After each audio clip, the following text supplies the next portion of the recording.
There's very few interviews that I look forward to doing here at Soundchat Radio. Can't you see what I've been going through? Doesn't wanna be with you, baby. Don't you wanna? So today's one of those interviews where I look forward to talking to Cecile. Changes I've been going through, 'cause I wanna. And she's gonna be with us for the entire show. Wanna be with me. Cecile, welcome to Soundchat Radio. Hello, hello. And I must say, I love the place. You love it? Yeah, man, I like it. That means a lot, man. We put a lot into the I studio. love this. Definitely It feels try to good. get that decor going. Now, we don't get to see you so much here I know. in the States, Yeah. you know, well, not in New York. And this has been something that I've been observing with your career for a long time. It's Yeah. almost like you just don't do the U.S. like that. It's just, I never did. Earlier on in my career, I made some decisions, and one of them was not to sign with a label because I didn't like what they were offering me, and I'm very stubborn. I like to do my own thing. So that enabled me to make the decision and say I was going to go after Europe. right. And I did that. That's what I've been doing for a long, long time. And even though I do shows here, the shows that I do here, for the most part, here meaning in the USA, seems to be more African oriented, or my followers, like from Right. Africa, they hire me to do events, and some Caribbean people will come, but it's mostly Africans. That don't mean I don't get hired for some club events, but back in the day, from when I started, I wasn't really happy with the club scene because you had to be a certain way. And remember, when I started, there was not a lot of females. Right. And I was not comfortable with the way dancehall was. They wanted certain kind of performance. And I like slack or risque stuff, and I like it. And I like, you know, calling up somebody to dance and stuff. But that's not me 100% of the time. And it was too much of that. So I wanted to, like, build my stuff and build my show the way I wanted to do it. And I just chose to go elsewhere. In your earlier career, what you're saying is that it was all about bringing guys on stage and Yeah, bringing girls on stage to and get dancing. forward, and nobody really cared about if you were singing good, if you were singing on key. And I was trying to change it, and I did, because everybody was trying to be hard. Girls were trying to go harder than the guys, and I'm a girl. I'm sexy, I think, and I like fun, you know, not cold and hard stuff. And I think the women that were in the business were trying to compete with the guys, even in the performance. And you had to do this to get the fall. And I'm like, no, sir. I wanted to be cute, and I wanted to be. No, it's much different. It's No, changing and why is now. it different now? I think it's acceptable now to do some soft, sexy songs. Even the music in Jamaica has changed. Even regular artists now is doing stuff that they never, and we're not talking about like what Cartel's saying, Right. you know, stuff in that direction. But guys are showing their sensitive side. I mean, look at a song like Nobody Has to Know. He's being real sexy and cool, and it was, you know, so you have that kind of thing in dancehall now. You have a lot of females. So, I mean, it's very hard for them to want us to be guys on stage. So when you first came into it, and how many years has it been now? Remember I said changes are 2000, you know. I wish your Freddie did do World Clash with that tune there. You remember this? Yes, that would have been Long 2000. time. That would have been 2000. Freddie Kilimanjaro. That would have been 2000. He won that year as well. Yes. Right. Now, when you came in that time, would you say was harder for you or any female at that time than what it is now? It was very difficult. I don't know if a lot of people even know. Remember I said them song there, you know, changes. Bad Girl No Care them song there. Is me produce them, you know. And my tune them, even the counteraction with Elephant Man. Woman, you check the file wrong. People don't know it's me produce them tune. They help Ellie write it. The Sizzler on my tune. I did that. Scatter was my partner. Scatter did the technical side of it. It's me produce them tune there. So let's stick a pin, because when we do have discussions here at Soundchat and we bring celebrities in, we want to talk about things that most people don't know, so they can, when they walk away from the program, them can say, "Boy, I may never know that." So many would have it to say that Elephant busts you, because it pretty much was in the atmosphere that Ellie made this song, and then he went and got a girl, wrote a song for the girl to counteract it. You're saying it's something totally different. Yeah, we called in Ellie for the track, and he heard it, and, you know, even wrote the lyrics together. In fact, Bad Girl No Care, that song with me and Elephant, me write it for Lady Son Ellie. And while he was doing changes, I said, Ellie, listen to this. I want you on something. Me and you need to do this. So we ended up doing that. That was my production with Scatter again. So you asked me if it was harder. That's how I got into the business, writing my own stuff and producing my own stuff. why did you go the road of producing? Was it that the producers didn't want to produce you, or you just didn't want to? Where them want to produce me and sing was like hard stuff. And I wanted a way to come out and first of all, I'm living in Mandeville and I wanted to be like Asa Bass. And I wanted to sing reggae because I love dancehall, but I didn't like it for myself because dancehall was hard, was hardcore, was harsh. And I was not brought up in the streets or the ghetto. I didn't know anything about that. Right. But I learned very quickly when I came to Kingston, pretended to get a job at the studio. I lied to my dad.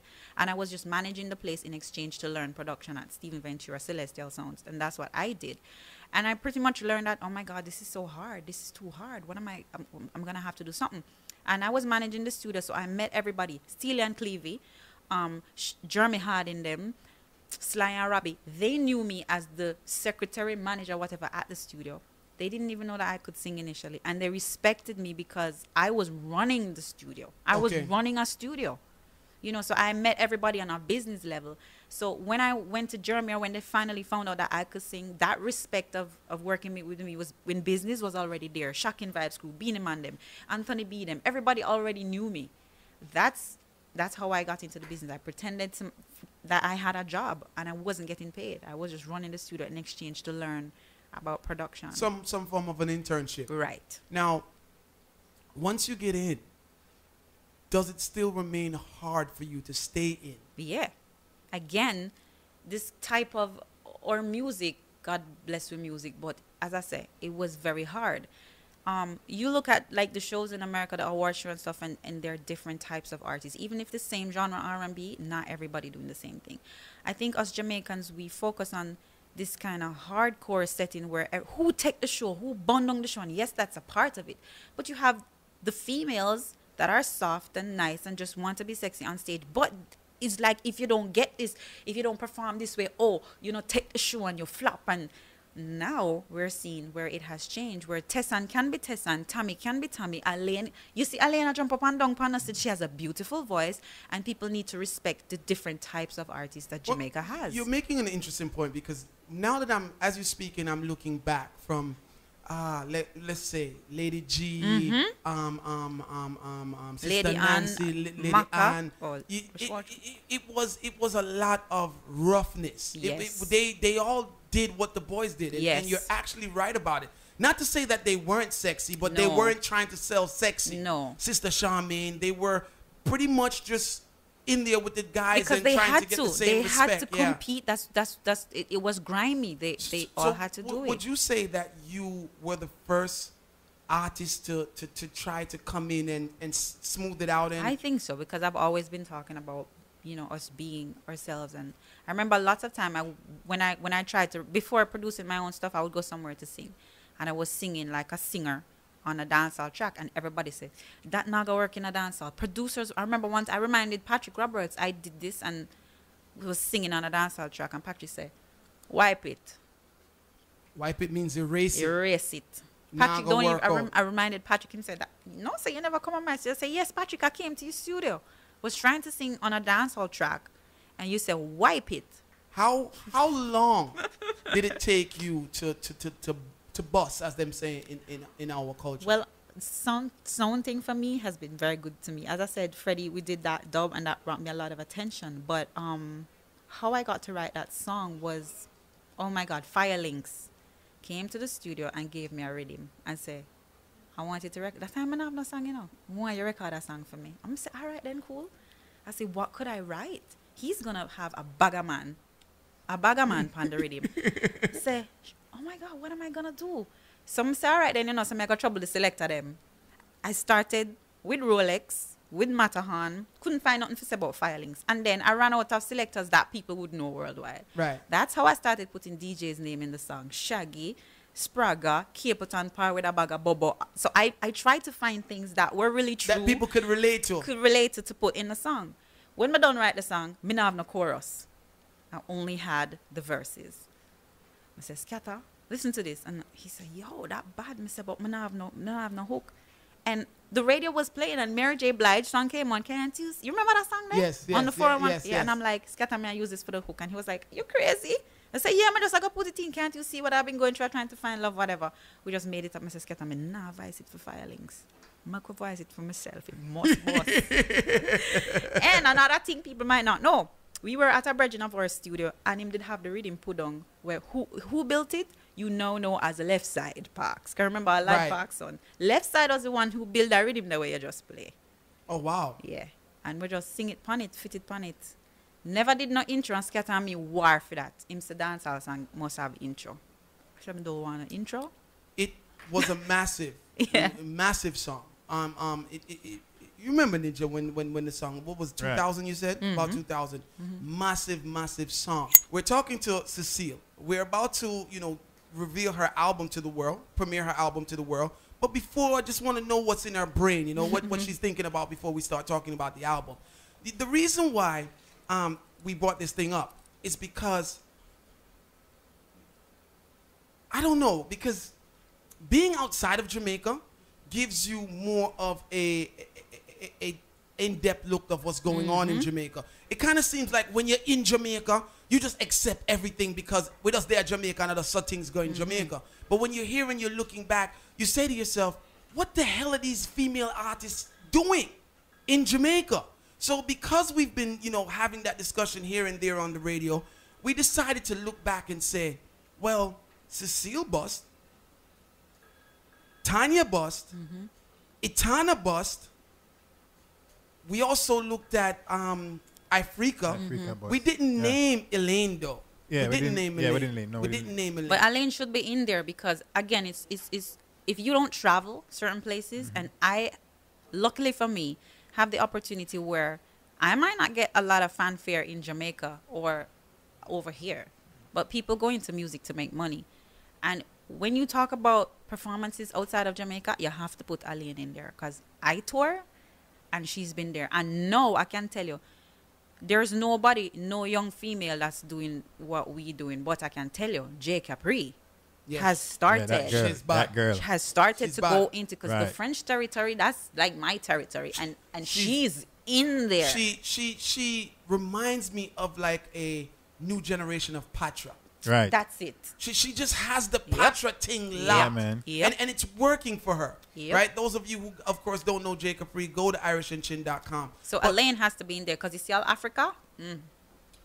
Now, they have a thing here that's like out of sight, out of mind. And, Itana was here and we spoke about this as well. People in the U.S., and I used to be guilty of it too. It's like if we don't see you up on flyers and we don't hear you up on the radio, we just say, artists not going with nothing. But then there's this whole other world. And a couple of years ago, and I will definitely admit this on radio, a couple of years ago, I went to Germany. And we decided to take the train. And when I came out, I don't remember what station it was. There was the Cecile posters like for 5-6 blocks all over the place. Yeah. Right? And I started to say, what? Oh, Cecile. It was confusing to me because at the time, no buzz in New York, no buzz in Jamaica, but then you go over to Europe, and then I watched you perform on it was Summer Jam. Yeah. Summer Jam is in there, and I saw the love that you were getting, and I started to realize, this was years ago, that there is a world outside of Jamaica, and some of the biggest artists in our culture are the ones who are not respected in Jamaica. Yeah. You know what I mean? Yeah. And the list will, the list yourself, Tanya Stevens, Mr. Vegas, there, Sean Paul, the list goes on of the ones who are not, because we use this word tour, very loosely. So we might say, a man will leave Jamaica and say, yo, me just come from tour, and he just went to Hartford, New Jersey, and New York, which is not, you just went and did some spot dates. Right. But when you guys were touring the Europe, you were really, really touring Europe. Yeah. Like 23 shows. You going up to do 23 shows. I remember I went up to do 17 shows till I couldn't even, I lost my voice. I remember the last show was in Switzerland with Natural Blacks, and I couldn't even finish performing. So for the longest time, as I said, I made a decision to go after Europe because there wasn't any female, again, apart from Lady Saw and Tanya. And I'm still on a different level. I get featured in German Playboy. Well, not posing, but the album. I got to #1 on their Deutsche Black charts with Hot Like We, which Hot Like We was a big song over there. So for the longest time, I mean, I was opening for a million seller, Peter Fox, who sold 1 million records in Germany. And Germany is like 60 something million people. That's like New York City. Right. You know, so I was opening for Peter Fox. We were doing 18,000 stadium indoor. You know, no Jamaican has ever performed in there. Sade was just in there. No, I'm the only Jamaican to date who has performed there. Laxess Arena, Cologne, check it out. So, may I tell you, say, the perception that if nothing is happening in America, and I get it. But remember, I say, UK money and Europe money is stronger than America money. Which is true. I just think that, you know, over the years, we have kind of got tunnel vision. And what most of us cannot see in front of us is because I had the conversation with somebody while I was in Jamaica over the weekend. And I said, I have to hurry back because I have Cecile. And they were like, we are interviewing Cecile for. Yeah. Because at the end of the day, that person is a Jamaican person. Right. And maybe they would want me to interview somebody who's probably hot at Weddy Weddy. Or they who's there every day, who's Yes. somewhere every day and watering down themselves in Jamaica. And I don't do that either. I'm not on the streets in Jamaica like that. But it's not, we alone do that. And I was watching an interview with Iggy Azalea the other day, and she was like, America didn't know what they had. The label decided to put out our stuff in the UK first. So sometimes you have to go somewhere for it to catch on. It's the same thing like Kelly Rowland.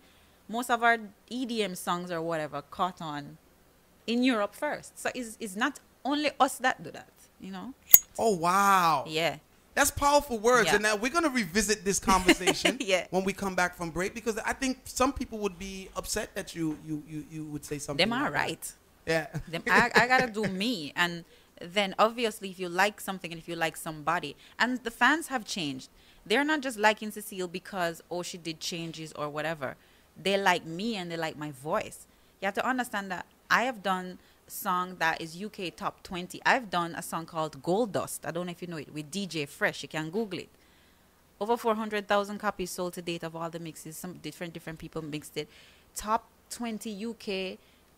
It got top whatever in different parts of the world. And it has nothing to do with Jamaica, but it has to do with Cecile. Right. So my fan base is not just people that listen to dancehall and not just people that listen to reggae, but there are people that listen to Cecile. I am on Gavin Rossdale's album. Bush came out with a new. That's Gwen Stefani's husband for people. He's a rock star. He specifically asked Wayne Jobson for me. Him search for me. Because why? I sang over this song and he heard it in England. And he was like, oh my God, I got to get this girl on the record. I have a song with Debbie Nova over there in Costa Rica. Like, people hear different things from me. And they're like, Diplo sent a track to me the other day from a band in Brazil, Bondarol. I'm featured their track called Boys. People like Cecile. And I do a lot of different collaborations. So all these All over the world. collaborations, dancehall and reggae, or are they different fusions of music? If I am just Cecile on a track. Whatever track you give me, I'm Cecile on the track. Because I've been doing breakbeat and garage from back in the day when I was the boss, because I used to do a lot of work with Greensleeves and VP Records. And Greensleeves, people just used to hear the dancehall artist, and then they'd be like, well, I want this person on the track. And they don't necessarily send you a dancehall track, but you'll be you on the track. And I think it's very limiting and very silly and old school for people to think that, but you're selling out or you're selling da-da-da-da. You mean selling records? Because Jamaican music don't sell. Typically what we do in Jamaica and what goes big in Jamaica typically does not sell. The biggest artist in Jamaica, why you think you go #1 in a Jamaica and you go tri-state area and the big bass market, them can never sell records. There is an issue that people are not looking at. What we're going on music for, we go into music to make money. They don't respect Sean Paul. They don't really respect Shaggy the way they should be respected. But them Monday, I can tell you, I'm not supposed to chat out the business, but I get people trying to get Sean Paul on a record. $40,000, Cecile, we will give you 10%, just get Sean Paul. Sean said no. Portugal, my agent, I call me for book Sean Paul, €60,000. Sean Paul book out, him no want it. They need to respect these people. Right. Everybody can't be jumping up on the stage like Elephant Man, or everybody can't be comedian like, what them call the one when you cook cartel where Mash Up Sting? Mash Up Sting day is done. If you're a comedian, everybody say, oh, you take the show. We don't have no comedian artists. Comedian artists not selling a record. We need to respect the different types of artists that come from Jamaica, and some of us mash up Sting and some of us sell records. And you, of course, want to be I want to be one among those that are records. selling records. And I have different types of fans all over the world. Mark you, we love dancehall music, but do you want to be the kind of artist that has to go on a stage and to get a forward and you resort to bunning something or grabbing up your crotch? No, we don't want to do that all the time. We want to do that if you feel to do it. Not because you feel like, oh my God, they got to say, I take the show. I don't subscribe to that kind of thing because I write and I write deep, and there's some things that I just cannot say on a dancehall track. Some of them select I forget bun, because them bun everything on earth and don't like woman. In a them whole set, them not play no woman tune. A 100 million man in the dancer dance, and I push out the woman them out of the light, and they not play no 69 song. But make a foreign artist sing a song like Free Whip on a dancehall track and them jump up and play it. See, Magic have the nice reggae song the way everybody are dead over now. But people in a Jamaica sing them kind of reggae. They won't go with them foreign reggae there. I don't listen to none of them. I do me. So, but no, some of them sound man, they for me no ninja, please. So I know you are not one of them. I know you put an alien in your thing or a because like sometimes is either if you're slack, you get the ratings. Or if you're a Rasta female artist, you get the ratings. So what in between? That's a good point. Come on. That's a good point. When I was growing up, I never even wanted to do dancehall, but I love dancehall. Now you're from Jamaica, so you have to do some dancehall, some reggae. But I can do anything. Not that we're going to do an album of only this and only that, but I'm saying the fans have changed. They like you, and they're from many different parts of the world. So I want to be the kind of artist that sells records, and you can't just be giving them the stuff that's hot in Jamaica, because most of that doesn't go anywhere. Because you know, a lot of Jamaicans, like I said, the artists are not hot on them. But if you were supposed to depend on those types of fans where don't buy nor purchase anything, we want come in at every event you keep free, yes, the business wouldn't grow, and the business has to grow. And I'm telling you, the business is not growing. It not grow because everybody want to mash up Weddy. Everybody want to mash up this. Everybody want the asylum or whatever it name now every night of the week. We need to take it to another level. What does Cecile think is wrong with the business before we go into the album? What do you think is wrong? There's so many things wrong. Is it?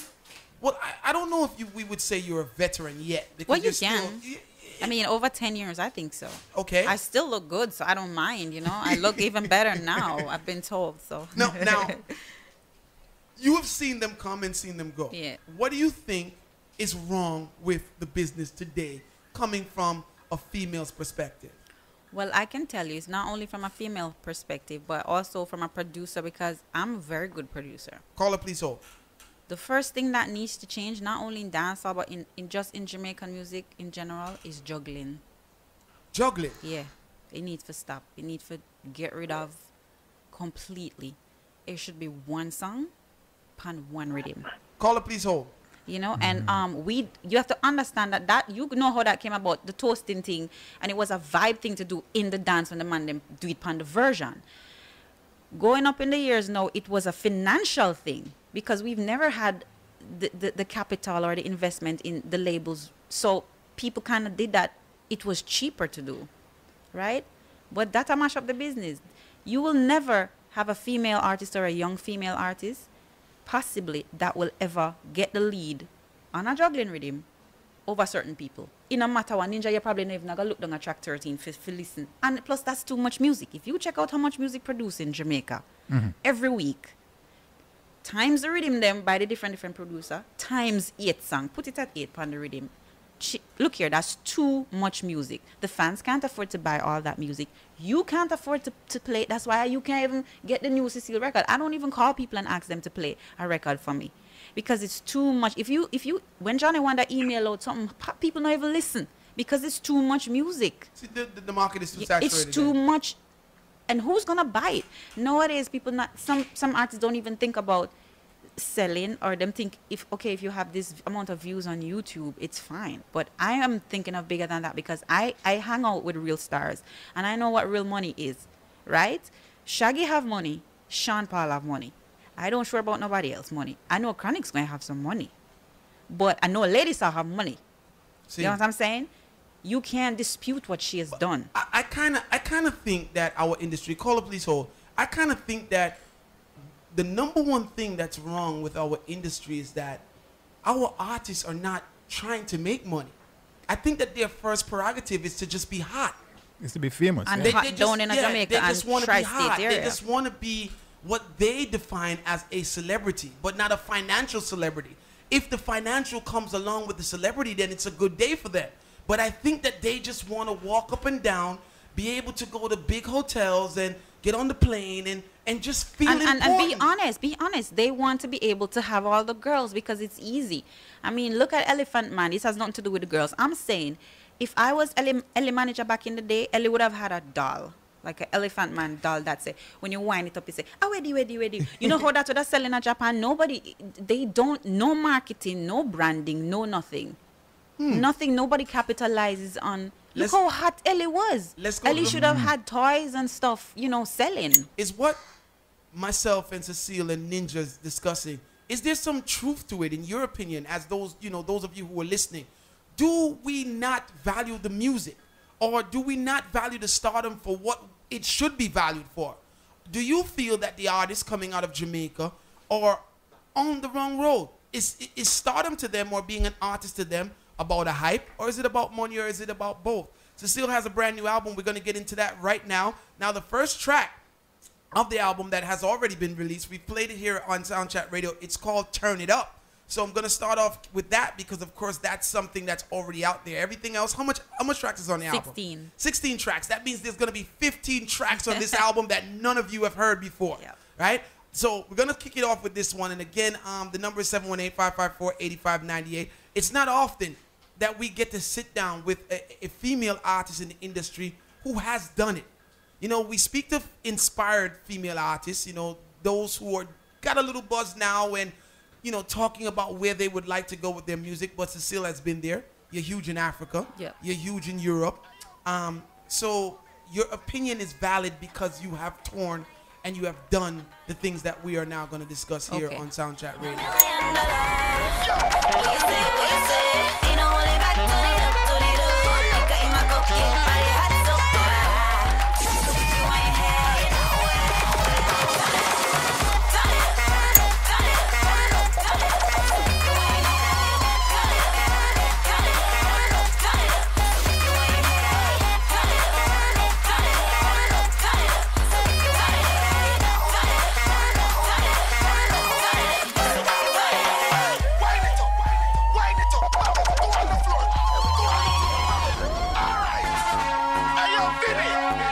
It's the first track off of the album.